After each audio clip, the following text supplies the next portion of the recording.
I was first introduced to the Canadian HIV/AIDS Legal Network when I was at a conference in Toronto.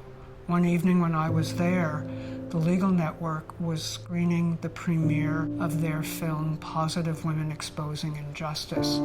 The film was so disturbing by what it was portraying about the stigma around HIV and the requirement to disclose that I actually asked the first question.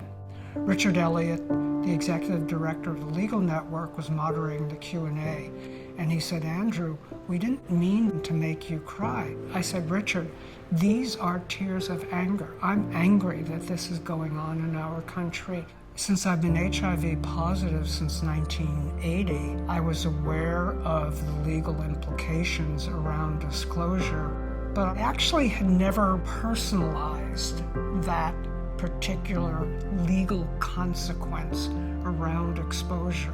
And when I went home, I wrote a check for $10,000 because I believe the issue is that important that it needs adequate defense. And so I decided to stay engaged.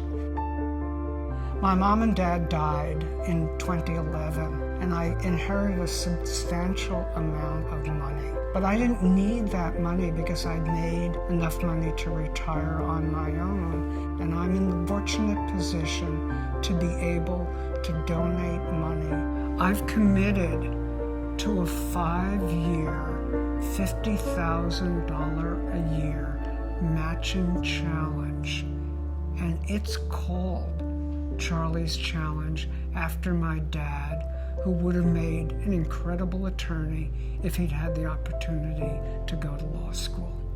So I challenge other people to match my contributions. If I write a check for $100, that's important. But if I ask the organization to challenge their donor base in the community to match my check, that's twice as important. My father would probably turn over in his grave when he realized that I'm now spending that hard-earned inheritance. But I hope that he appreciates that I'm using this money to make the world a better place. And I've always believed that I live better if everyone lives better.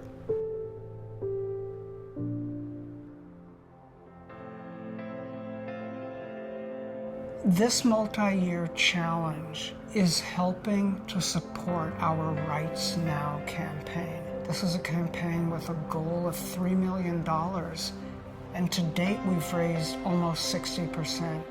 The Rights Now campaign will help protect the rights of people who are in prison, of people who use drugs, of First Nations people, of women with HIV and the LGBT community. I can't imagine a challenge that affects human rights and dignity that the Legal Network isn't going to want to pick up, and that's why we need support.